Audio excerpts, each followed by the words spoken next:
ಸತ್ಯಭಾಮಿಗೆ ಕರ್ಕೊಂಡು ಹೋಗಿರ್ತಾರೆ. ಕೃಷ್ಣ ಸತ್ಯಭಾಮ ಇಬ್ಬರು ಹೋಗಿರ್ತಾರೆ. ಅಲ್ಲಿ ಈ ಉದ್ಯಾನವನದಲ್ಲಿ ಅಡ್ಡಾಡ್ತಾ ಇರುವಾಗ ಒಂದು ಅದ್ಭುತವಾಗಿರತಕ್ಕಂಥ ಒಂದು ಪಾರಿಜಾತ ಪುಷ್ಪ ಅದು ಬಂದು ಸತ್ಯಭಾಮಿ ಮುಂದೆ ಬೀಳ್ತದೆ.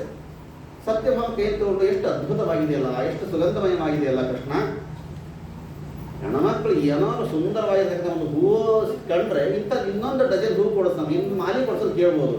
ಈ ಸತ್ಯಭಾಮ ಮಾಡಿ ಈ ಗಿಡಾನೇ ಕೊಡಿಸೋದು ಕೂಡ್ಲಕ್ಕಿ, ಈ ಪಾರಿಜಾತ ವೃಕ್ಷದ ಗಿಡಾನೇ ಕೊಡಿಸು ಕೃಷ್ಣ ಅಂದ್ರೆ ಇಲ್ಲ, ಇದು ದೇವಲೋಕದ ವೃಕ್ಷ, ಇದು ನಾವಿರೋದು ಈ ಭೂಲೋಕದಲ್ಲಿ. ಈಗ ದೇವಲೋಕದ ವೃಕ್ಷ ದೇವಲೋಕದಲ್ಲಿ ಇರಲ್ಲ, ಎಲ್ಲ ನನಗೆ ಗೊತ್ತಿಲ್ಲ. ಅದು ಹಠ ಅಂತ ಹಠಾಳು ಸತ್ಯವನ್ನು ಬೇಕು ಅಂದ್ರೆ ಬೇಕು.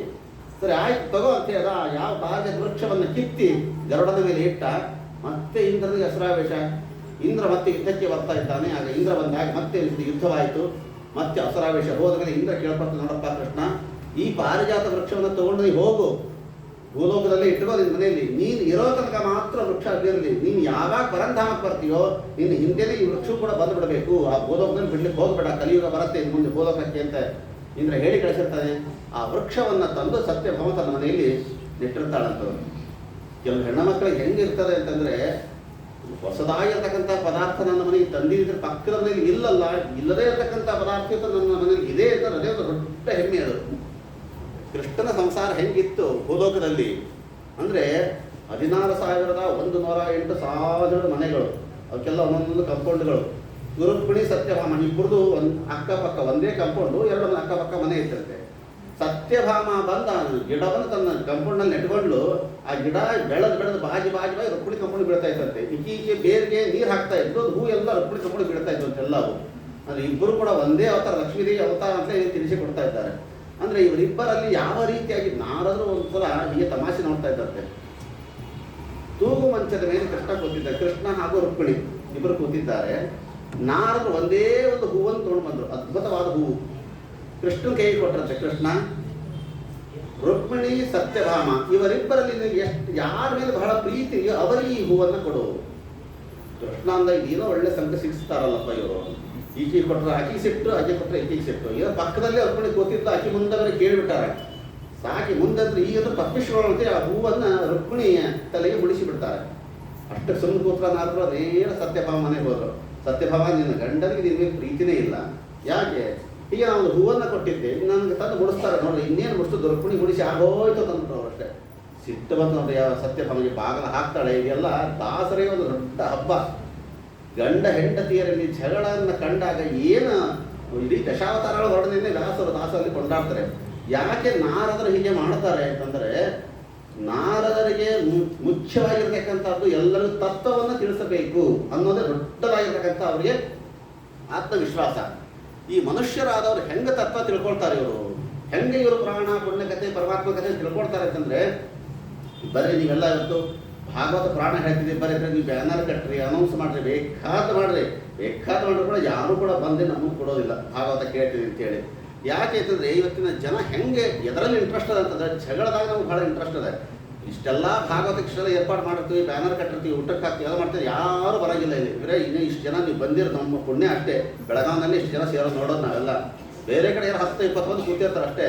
ಅದೇ ನೀವು ಸರ್ಕಲಲ್ಲಿ ರೋಡಲ್ಲಿ ಜಗಳ ಶುರುವಾಗಿ ನೋಡ್ರಿ, ಯಾವ ಪೊಲೀಸಪ್ಪ ಹೊಡಿತಾ ಇರಲಿ, ಒಂದು ಆಕ್ಸಿಡೆಂಟ್ ಆಗಿ ನೋಡ್ರಿ, ನೀವು ಯಾವ ಬ್ಯಾನರ್ ಕಟ್ಟೋದು ಬೇಡ, ಪಾಂಪ್ಲೆಟ್ ಬಿಲ್ ಮಾಡೋದು ಬೇಡ, ಯಾರು ಆಮಂತ್ರಣ ಪಡೆದ್ರು ಒಂದು 1000 ಜನ ತಾನಾಗಿ ಸೇರಿಬಿಡ್ತಾರೆ ಅಲ್ಲಿ. ಜಗಳ ಯಾರು ಹೊಡೆದಾಟ, ಅದರಲ್ಲಿ ಗಂಡ ಹೆಂಡತಿ ಜಗಳ ನಡೆದಂದ್ರೆ ಎಲ್ಲರೂ ನಿಂತಿರ್ತೀವಿ ಮುಂದೆ. ನಾವು ಜಗಳ ಅಂದ್ರೆ ಬಹಳ ಇಂಟ್ರೆಸ್ಟ್ ನಮಗೆಲ್ಲ. ನಾರದು ಅಂದ್ಕೊಂಡ್ರು ನಿನಗೆ ಜಗಳ ಅಂತಂದ್ರೆ ಬಹಳ ಇಂಟ್ರೆಸ್ಟ್ ಅಪ್ಪ ನಿನಗೆ. ಹಾಗೆ ಜಗಳದಲ್ಲೇ ತತ್ವವನ್ನು ಹೇಳ್ತಿದ್ದೆ ಬಾ. ಅದು ಗಂಡ ಹೆಂಡತಿಯ ಸತ್ಯಭಾಮ ಕೃಷ್ಣನ ಒಂದು ಜಗಳದಲ್ಲಿಯೇ ದಾಸರು ಅನೇಕವಾಗಿರ್ತಕ್ಕಂಥ ದಶಾವತಾರಗಳ ವರ್ಣನೆಯನ್ನೇ ಇಲ್ಲಿ ಮಾಡಿ ತೋರಿಸ್ತಾ ಇದ್ದಾರಲ್ಲಿ. ಅಂತಹ ಯಾವ ಜಗಳದ ಮೂಲಕವಾಗಿ ತತ್ವವನ್ನು ತಿಳಿಸಿಕೊಡ್ತಕ್ಕಂತಹ ಒಂದು ನಾರದರ ಒಂದು ವಿಶೇಷವಾಗಿರ್ತಕ್ಕಂತಹ ಸೇವೆಯನ್ನು ಕೂಡ ಅವರು ಮಾಡ್ತಾ ಇದ್ದಾರೆ. ನಾರದರು ಇಡೀ ಪರಮಾತ್ಮನ ವಿಶ್ವರೂಪ ದರ್ಶನವನ್ನು ನೋಡ್ಕೊಳ್ಬೇಕು ಅಂದ್ರಂತವ್ರು. ಹೆಂಗಿರ್ಬೋದು ಕೃಷ್ಣ ಪರಮಾತ್ಮ ಇಷ್ಟು 16,108 ಮನೆಗಳಲ್ಲಿ ಹೆಂಗಿರ್ತಂತೆ ಎಲ್ಲ ಮನೆಯನ್ನು ಸುತ್ತ ಹೊಡಿತಾರಂತೆ. ಒಂದೊಂದು ಮನೆಯಲ್ಲಿ ಒಂದೊಂದು ರೀತಿಯಾಗಿರ್ತಕ್ಕಂಥ ದರ್ಶನವನ್ನು ಪರಮಾತ್ಮ ಕೊಟ್ಟ. ಒಂದು ಮನೆಯಲ್ಲಿ ಪೂಜೆ ಮಾಡ್ತಾ ಇದ್ದ, ಒಂದು ಮನೆ ಸಂಧ್ಯಾ ಮನೆಯಲ್ಲಿ ಮಾಡ್ತಾ ಇದ್ದ, ಒಂದು ಮನೆಯಲ್ಲಿ ಮಕ್ಕಳಿಗೆ ಪಾಠ ಹೇಳ್ತಾ ಇದ್ದ, ಒಂದು ಮನೆಯಲ್ಲಿ ಇದು ಮಾಡ್ತಾ ಇದ್ದ. ಇದೆಲ್ಲ ಕಂಡು ನಾರದರಿಗೆ ಅದ್ಭುತವಾಗಿ ನಾರದರು ಆ ಕೃಷ್ಣ ಪರಮಾತ್ಮನಲ್ಲಿ ಕೊಂಡಾಡ್ತಾ ಇದ್ದಾರಂತೆ. ಹೀಗೆ ಅನೇಕವಾಗಿರ್ತಕ್ಕಂಥ ಕೃಷ್ಣ ಪರಮಾತ್ಮನ ಚರಿತ್ರೆಯನ್ನು ತಿಳಿಸಿಕೊಡ್ತಾ, ಯಾವಾಗ ನರಕಾಸುರನ ಸಂಹಾರವನ್ನು ಮಾಡಿದ ಆ ನರಕಾಸುರ ಸಂಹಾರದ ಮಾಡುವಾಗ 16,100 ಕನ್ಯೆಯನ್ನು ಬಿಡಿಸಿಕೊಂಡು ಬಂದ. ಅವರ ಎಲ್ಲ ಕೆಲವು ತಂದೆ, ಚಿಕ್ಕಪ್ಪ, ಮಾವ, ಅಣ್ಣ, ತಮ್ಮಂದ್ರು ಎಲ್ಲ ಜರಾಸಂಧನ ಬಂಧನದಲ್ಲಿ ಇದ್ರಂಥವರೆಲ್ಲ. 22,800 ಜನ ರಾಜರ ಬಂಧನದಲ್ಲಿ ಇಟ್ಟುಕೊಂಡಿದ್ದ ಇವನು ಜರಾಸಂಧ.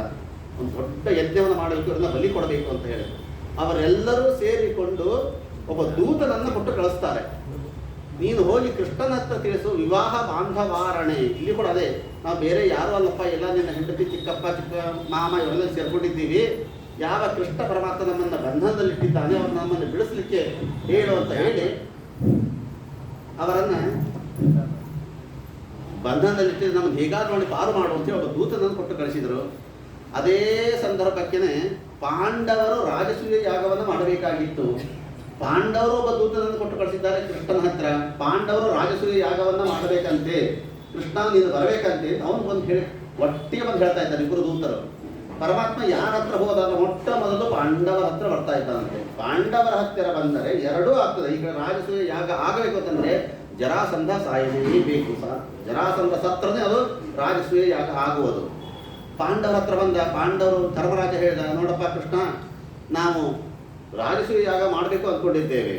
ಕೃಷ್ಣ ಅಂದ ಬಹಳ ಸಂತೋಷ, ಮಾಡ್ರಪ್ಪ. ಅಲ್ಲೋ ಧರ್ಮರಾಜ, ರಾಜಸೂಯ ಯಾಗ ಮಾಡಬೇಕು ಅಂತಂದ್ರೆ ಇನ್ನು ಜರಾಸಂಧ ಬದುಕಿದ್ದಾನಲ್ಲೋ, ಹೇಗೆ ಮಾಡ್ತೀಯಾ ಅಂತ ಕೇಳ. ರಾಜಸೂಯ ಯಾಗ ಅಂತಂದ್ರೆ ಯಾವುದೋ ಮನೆಗೆ ಪವಮಾನ ಮಾಡ್ದಂಗೆ ಅಲ್ಲದು, ನಮ್ಮ ಮನೆ ದುಡ್ಡನ್ನು ಖರ್ಚು ಮಾಡಿ ನಾವೇ ಮಾಡೋದಲ್ಲ ಅದು.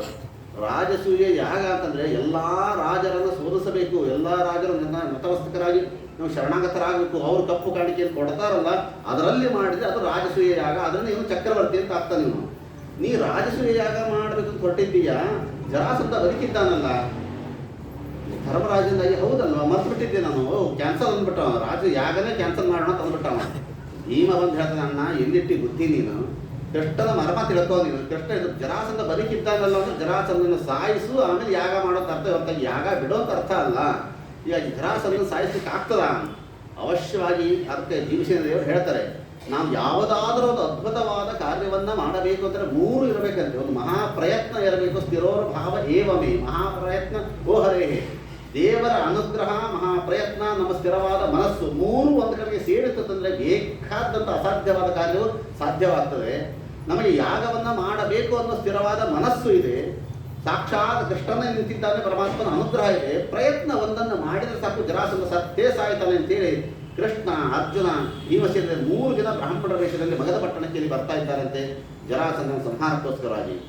ಹೇಗೆ ಬಂದರು ಇವರು ಅಂತಂದ್ರೆ, ಬ್ರಾಹ್ಮಣ ವೇಷದಲ್ಲಿ ಬರ್ತಾ ಇದ್ದಾರೆ, ಹಿಂದಿನ ಭಾಗದಿಂದ ಬರ್ತಾರೆ, ಹಿಂದಿನ ಭಾಗದಿಂದ ಬಂದ್ರಂತೆ. ಹಿಂದಿನ ಭಾಗದಿಂದ ಬಂದಿರೋ ದೊಡ್ಡ ನಗಾರಿ ಇತ್ತು, ಅದು ರುದ್ರರು ಕೊಟ್ಟಂತ ನಗಾರಿ ಅದು. ಆ ನಗಾರಿಯ ಶಬ್ದ ಕೇಳ್ತಾ ಇದ್ರೆ ಜರಾಸಂಧ ಒಂದು ಆನೆ ಬಲ ಬರ್ತಾ ಇತ್ತಂತೆ. ಎಲ್ಲಾದ್ರೂ ಜರಾಸಂಧ ಯುದ್ಧಕ್ಕೆ ಹೋದ್ರೆ ಒಂದು ನಗಾರಿ ಬಾರಿಸ್ತಾ ಕುಡ್ತಿದ್ದ ಒಬ್ಬ. ಆ ಶಬ್ದ ಕೇಳ್ದಂಗೆ ಇವನಿಗೆ ಶಕ್ತಿ ಬರ್ತಾ ಇತ್ತು. ಭೀಮ ಮೊದಲು ಎಡಗೈಯಿಂದ ಅದು ಗುದ್ದಿ ಹರಿದು ಹಾಕಿಬಿಟ್ಟ ಒಂದು ನಗಾರಿಯನ್ನು.